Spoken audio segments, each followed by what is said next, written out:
nuestro cuerpo llegará a su fin y polvo se ha de convertir. ¿Qué estamos haciendo por nuestra alma?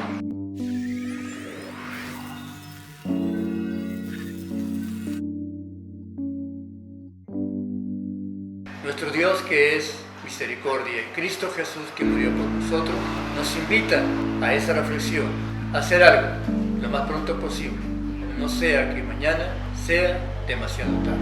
Actualmente, y por decirlo así a nivel universal, existe en muchas personas la confusión y se preguntan: ¿por qué tantas iglesias?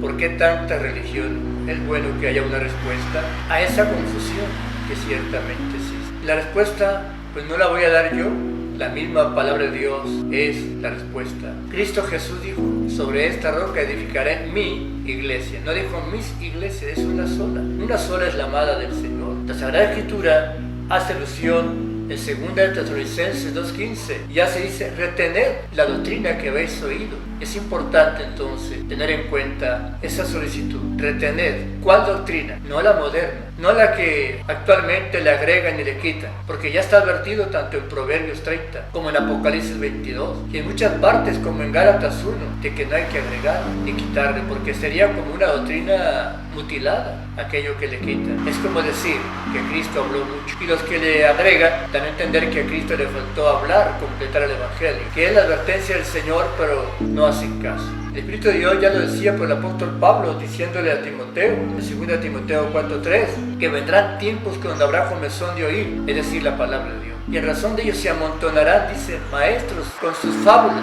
que apartarán de la verdad el oído. Comienzan entonces a enseñar cosas que no son obviamente bíblicas. Amable oyente, estando Cristo predicando todavía aquí en la tierra, dijo algo: ¿por qué me llamáis Señor, Señor, y no hacéis lo que yo os digo? Ya el Señor Jesucristo estaba amonestando, por decir reprendiendo, exhortando. Ya muchos le decían Señor, Señor, pero no hacían lo que el Señor indicaba. No todo aquel que me diga Señor, Señor entrará al cielo, sino el que haga la voluntad de mi Padre que está en los cielos. Ya lo dijo el Señor en aquel tiempo. ¿Creen en Jesucristo? Muchos dicen sí, yo creo. En el Señor sí, creen en Dios. Les preguntamos, ¿ustedes aman a Cristo? Dicen sí. ¿Pero qué dijo Cristo? Si me amáis, guardad mis mandamientos. Es importante entonces que tengamos cuidado, porque Cristo en Mateo 15 advirtió de los mandamientos y doctrinas de hombres. Tenemos un apóstol de Jesucristo llamado Nazón Joaquín, que el Señor Jesucristo le envió como representante suyo aquí en la tierra ante la iglesia y todos aquellos que aman la salvación. Porque lamentablemente aquellos maestros que con sus propias fábulas andan enseñando a las gentes y engañándolas de verdad, Jesucristo mismo advirtió de que no es correcto orar en la posición de pie. Él lo dijo allá en Mateo 6. Y no solamente lo dijo, lo hizo, de cómo debe ser la oración. En Lucas 22:41 dice que se apartó a una distancia de los discípulos y puestos de rodillas oró, que advirtió de no hacerlo de pie. Y él lo hizo de rodillas. Reflexionemos con todo respeto. ¿Acaso el que ora de pie se considera más que Cristo? Yo diría que esto es como altivez o tal vez arrogancia. Nadie es mayor que Cristo. Él es nuestro primogénito. Cristo, nuestro hermano mayor. Si Él nos dio esa enseñanza, que esta oración es de rodillas como Él lo hizo, ¿cuánto más nosotros debemos de hacer? ¿Dónde está? No hay un texto en la Biblia que diga que se puede orar de pie. El mismo Dios, no habiendo otro mayor que Él, bajo juramento dijo: por mí mismo hice juramento. De mi boca salió palabra de justicia, que ante mí se doblará toda rodilla y jurará toda. Los apóstoles, en Hechos 20:36 y Hechos 21:5, oraban de rodillas con la iglesia, dice, hombres, mujeres y niños, la iglesia orando de rodillas. Aquellos que predican a Jesucristo, que dicen que le aman y pregonan salvación, y haremos una pregunta a aquellos dirigentes. Por favor, en su Biblia, que es la misma que nosotros tenemos, denme un texto que se pueda leer de pie, con mucho gusto, yo lo haré también. Pero no lo pueden mostrar porque no lo hacen. Bueno, estamos hablando de lo que es la verdad y advirtiendo lo que son los errores. ¿Dónde dice la Biblia del Evangelio que trajo el Señor Jesucristo? De esa doctrina que Cristo habló de instrumentos. No que el Salmo 150, estamos hablando del Evangelio. Porque los instrumentos, pues sí, hay en la ley, por David, pero David fue siervo y Jesucristo hijo.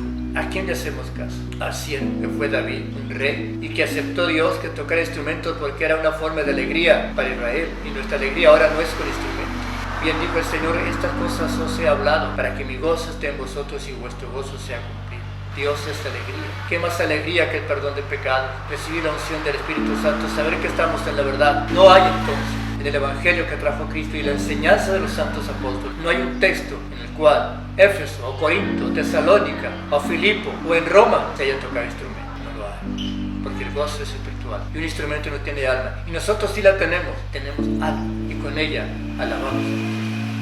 Entonces no hay necesidad de instrumento. Eso es parte de los maestros que con sus propias ideologías, tradiciones, fábulas, predican lo que no está en la Escritura. Y es bueno oír, pero escudriñar también dónde está en la Escritura. Ya las mujeres oran sin ver, algo que en 1 Corintios 11 dice que la mujer debe llevar velo para orar o predicar. Pero algunos cogen el texto allá de 14 y 15 de ese mismo capítulo 11 de 1 Corintios, que en lugar de velo les daba el cabello. Es cierto que ahí dice, pero ante la naturaleza. ¿Cómo es posible que el apóstol Pablo, dirigido por el Señor, hable 10, 11, 12 textos donde la mujer debe llevar velo y el hombre no debe cubrirse, para que después con un solo texto diga que ya no? Hay que diferenciar lo que es ante Dios y lo que es ante la naturaleza. Advertido está que no hay que agregarle ni quitarle. Que Dios los bendiga, que Dios los ayude a oír para entender para comprender, comprender para obedecer y obedecer para salvación. Síguenos escuchando a través de este canal. Por lo tanto, les invitamos amablemente a suscribirse y tendrán toda la información que ustedes desean, y así mismo tendrán respuesta a todas sus inquietudes. No se queden con las inquietudes, manifiéstenlas y tendrán respuesta con toda la verdad. Dios los bendiga, Dios los guarde. Su servidor les desea muchas bendiciones y oramos siempre por ustedes. Dios los guarde.